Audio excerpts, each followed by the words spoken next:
After your cases have been finished and tumbled in your tumbler, they should come out pretty similar to this, pretty shiny.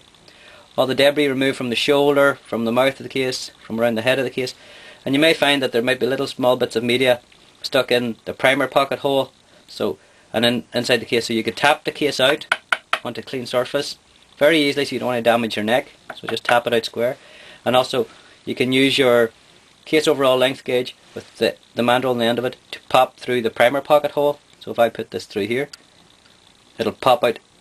There's no cutting or nothing here, so it's just a little pointing device just to push anything that could be through out if it hasn't fallen out already. So the next step will be to deburr inside the flash hole. So this is my deburring tool. I'll put it in.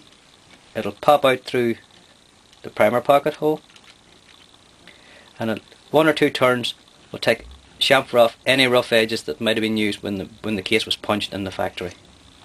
Then you can tap that out. You might get little sherds of brass. The next step will be to take my flash hole, my primer pocket deburring tool, and take the rifle end primer cutter, and to remove any spent primer residue that may be left in the case hole. Just a couple of turns with this. That's fine. And tap it out. Might get some little black residue from here, but it evens off the pocket and keeps it nice and clean for a new primer to be seated. The next step will be to check my case overall length, because once this brass was fire formed, it may have stretched in my chamber of my rifle, so therefore I want to check that it's not exceeding the overall length that it should be allowed. So here I have my little case holder, tighten my case into it.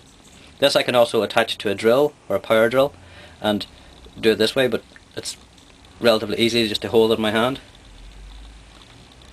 Take my case overall length, put it down through, and turn it like this.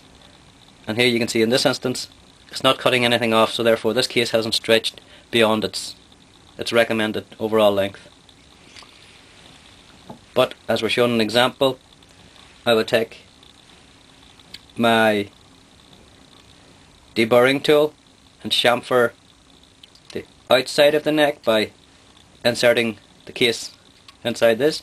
It's got an edge in here. Turn it a couple of times and take off any rough edges that may have been left with the case cutting, and then to do the inside of the neck, a couple of turns, and that'll just shine off a little angle on here, so therefore during bullet seating the bullet will slide in a bit more. And you should also, when you see this, you should see yourself with a nice shiny edge on the inside, just a little lip. You don't have to take off much. We do that for the next case. We have a clean primer pocket. I've flashed the inside of the hole. Check the case neck, deburr.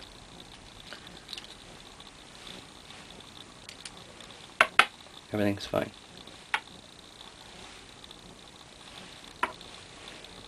And you would do that with all your other cases. The next step after this will be to prime the case.